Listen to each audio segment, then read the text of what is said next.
અમદાવાદમાં ગેરકાયદેસર બંધાયેલા મકાનો તોડી પાડવાની કામગીરી પૂરજોશમાં ચાલી રહી છે, જેના પગલે કમલ તળાવમાં 150 જેટલા મકાનો પર બુલડોઝર ફરી વળ્યું છે। સ્થાનિક પોલીસના બંદોબસ્ત સાથે ડિમોલેશનની કાર્યવાહી શરૂ કરવામાં આવી હતી। મકાનો તોડી પાડવામાં આવતા સ્થાનિક લોકોમાં હાલ ભારે રોષ જોવા મળી રહ્યો છે। 25 વર્ષથી રહી છે, એક સેકન્ડમાં મકાન પાડી દીધું। અમને મકાન અમે ચાહે ભાડા મકાન નહીં મળતા, 10,000 ભાડું બોલે છે। છૂટક મજૂરી કરવી છે, અમે ક્યાં ભાડાના મકાન રાખવી? અમારા સામાનો બારે પડ્યા છે। અમે મકાનની માંગણી મૂકી છે કે અમને સરકાર મકાન આપો, તમે માન્ય રાખો। અમારા ગરીબ માણસનું કેમ સાંભળતા નથી? સોસાયટી વાળાને કેમ તમે નહીં પાડતા? ગરીબ માણસના જોઈ ગયા છો, મજૂરી કરી કરીને થાકી ગયા। તલાવડામાંથી માટી લાવીને મકાનો બનાવ્યા, અત્યારે અમારા મકાન પાડી દીધા। સરકારની પાસે જાય છે તો સરકાર સાંભળતી નથી। એક મહિનાથી અમે અહીંયા દોડા કરવી છે। અમારી મજૂરીની મહેનત છે મકાન, હવે અમે ક્યાં જાશું? કેવું ભાડે ક્યાંય નથી આવતા, ઠંડીમાં બહાર બેઠા છીએ, અમને મકાન આપો। હામો મકાન જોવી છે। મારા બે બેબી છે, ઘરવાળા મરી ગયા છે, હું એકલી છું। જો સામાન લઈને બહાર બેઠા છીએ, ઠંડીમાં ક્યાંય મકાન નહીં મળતા, ભાડા ભરવી ક્યાંથી? કમાવી કે અમે ભાડા ભરવી? અમારી માટે કાંઈ નથી। હવે તો અમને ફેરવી દેવું તું મશીન ઉપર, અમારી પાસે કાંઈ નથી હવે, બરાબર?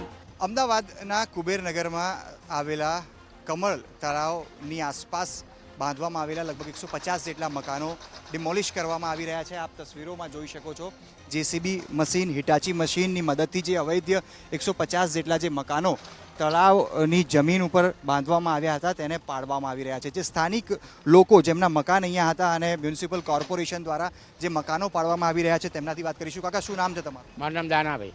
દાનાભાઈ, ક્યાં તમારું મકાન હતું? કેટલા વર્ષોથી અહીંયા રહો છો? અમારે 50 વર્ષથી રહી છીએ, 50 વર્ષથી રહી છીએ અને કોઈ અમને સહાય નથી આપ્યો, કાંઈ નહીં। અમે હાથ મજૂરીથી કરીએ। ક્યારે તમને નોટિસ ક્યારે આપવામાં આવી? અમને નોટિસ આપી 6 તારીખે, 21 દિવસની એક નોટિસ આપી છે, અમને બીજી કોઈ નોટિસ નથી આપી અને સીધા પાડવા જ આવી ગયા। આ જમીન તળાવ ઉપર, આ જમીન ઉપર મકાન બાંધવામાં આવ્યા હતા, શું આ વાતથી તમે અવગત હતા? હા, તળાવ ઉપર હા, અમે 50 વર્ષથી અહીં રહી છીએ। તમારી માંગ શું? અમારી માંગ કે અમને મકાન આપો, ભલે અમારે મકાન પાડી દીધા પણ અમને મકાન આપો। અમારા રૂમ રસોડાનું તમારું મકાન હતું? મારે 3 રૂમ ને એક રસોડું હતું। પરિવારમાં કોણ કોણ હતા? પરિવારમાં અમે 6 જણ છીએ। શું કરો છો બધા? અત્યારે છૂટક મજૂરી કરવી સાહેબ, હાથ બાવડા ઉપર બધું મકાન બનાવ્યા હતા। શું અપેક્ષા શું છે? શિક્ષક એવી છે કે અમને મકાન આટે મકાન આપો, ગમે મકાન આપો, અમને મકાન આટે મકાન આપો।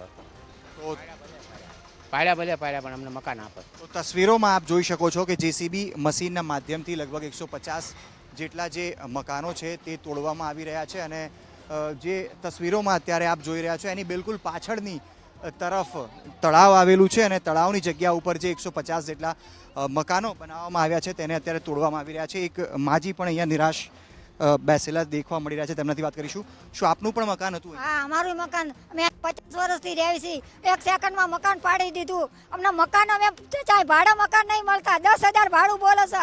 છૂટક મજૂરી કરવી છે, અમે ક્યાં ભાડાના મકાન રાખવી? અમારા સામાનો બારે પડ્યા છે। અમે મકાનની માંગણી મૂકી છે કે અમને સરકાર મકાન આપો, તમે માન્ય રાખો। અમારા ગરીબ માણસનું કેમ સાંભળતા નથી? સોસાયટી વાળાને કેમ તમે નહીં પાડતા?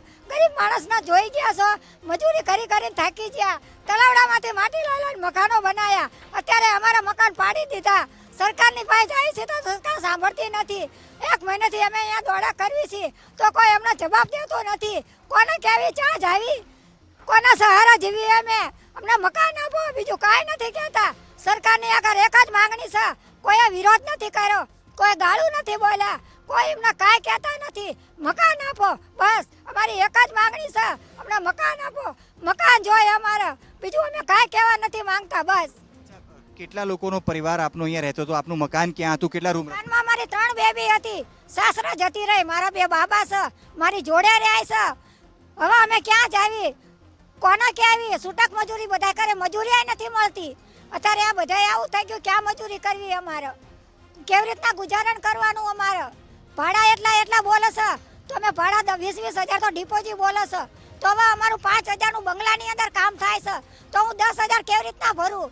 મારા ઘરવાળાને એવું છે, એમને નોકરી બીમાર થઈ ગયા હતા, એ કરે છે 6 મહિનાથી, કમાવાવાળું કોઈ નથી, તો કોને કહેવાનું અમારે? સરકારને ના કહેવી? સરકાર માન્ય ન રાખે તો કોણ રાખે માન્ય?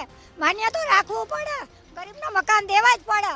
તો આપ તસવીરોમાં જોઈ શકો છો. હું જયમીનને પણ કહીશ પ્રયત્ન કરે થોડો જો શક્ય હોય તો આગળ પણ આવવાનો, કારણ કે લગભગ 150 જેટલા અવૈધ મકાનો છે અને તેને તોડી પાડવામાં આવ્યા છે અને લોકોના આંખોમાં પણ આંસુ છે અને સરકારથી એક જ અપેક્ષા છે કે સરકાર તમામને વૈકલ્પિક વ્યવસ્થા કરી આપે. પરંતુ જે વૃક્ષો અત્યારે આપ સામેની તરફ જોઈ રહ્યા છો એની બિલકુલ પાછળના ભાગમાં તળાવ આવેલું છે અને આ જ તળાવ ઉપર 150 જેટલા જે મકાનો છે તે અવૈધ રીતે બાંધવામાં આવ્યા હતા અને જે કેટલીક અન્ય પણ જે મહિલાઓ પણ અહીંયા ઉપસ્થિત છે તેમનાથી પણ વાત કરીશું.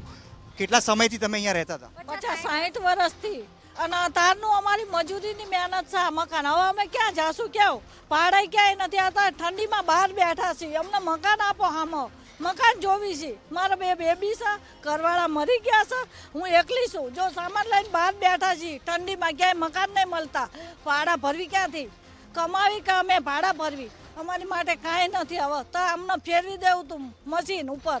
અમારી પાસે કાંઈ નથી હવે. બરાબર. નોટિસ તમને ક્યારે આપી? અમને નોટિસ 21 દિવસની એક જ આપી છે, બીજી આપી જ નથી કાંઈ. વૈકલ્પિક વ્યવસ્થા માટે કશું કહેવામાં આવ્યું છે કે નહીં આપણું? નહીં, ખાલી જ કરો એટલું જ કીધું અમને. ખાલી જ કરો મકાન. ડોક્યુમેન્ટ માંગવામાં આવ્યા છે? ના, કાંઈ નથી આપ્યું, કશું નહીં કીધું. અમે ઓફિસે હા, અમારી જગ્યા પહેલી વાત તો એ કે આ સરકારી જગ્યા છે જ નહીં. અમારી પાસે કાગળિયા છે, ઇન્દિરા આવાસ યોજનાના અમને આપેલા છે આમાં. અને અમારી પાસે એવાય કાગળિયા છે કેશુભાઈ પટેલ કરીને અમારી પાસે સહી સિક્કા સાથે છે. એ લોકોએ આ જમીન અમને ઝૂંપડા માટે જ આપી છે. એ ઝૂંપડામાંથી અમે આ સાપરા ઊભા કર્યા છે. એટલે દેખી તો બધું લખાણ છે, તોય સરકાર એમ કહે છે કે આ સરકારી જમીન છે. અને અમારી પાસેથી ટેક્સ બિલ, લાઇટ બિલ બધું જ કાયદેસર લેવાય છે. અત્યાર સુધી બધું લેતા હતા. સમયથી રહેતા હતા? મેં 60 વર્ષથી અહીંયા રવી છી. સાસુ સસરા હતા, અત્યારે અમે છીએ. અત્યારે શું તમારી પાસે ડોક્યુમેન્ટ શું માંગે? Document, tax bill, light bill, Aadhaar card, ચૂંટણી કાર્ડ અને જે તમારી પાસે પુરાવા હોય કાગળિયા ઈ તો અમે. એના માટે માંગે? એ લોકો એમ કીધું કે તમે પુરાવા મૂકો, અમે તમને મકાન આપશું. પણ અમે સ્પષ્ટતા નથી કરી. નથી કરી. ક્યાં આપશે? ના, અમે કાલે જઈને આયા. અમને એમ કીધું કે બેન તમને સરકારી જમીનમાં છે. મેં કીધું અમે સરકારી નથી, અમારા ડોક્યુમેન્ટ જમા છે. તો કે તમને મળશે, પણ એવું ચોખ્ખું અમને નથી કીધું કે તમારે જો નસીબમાં હશે તો આવશે, નકર નહીં આવે.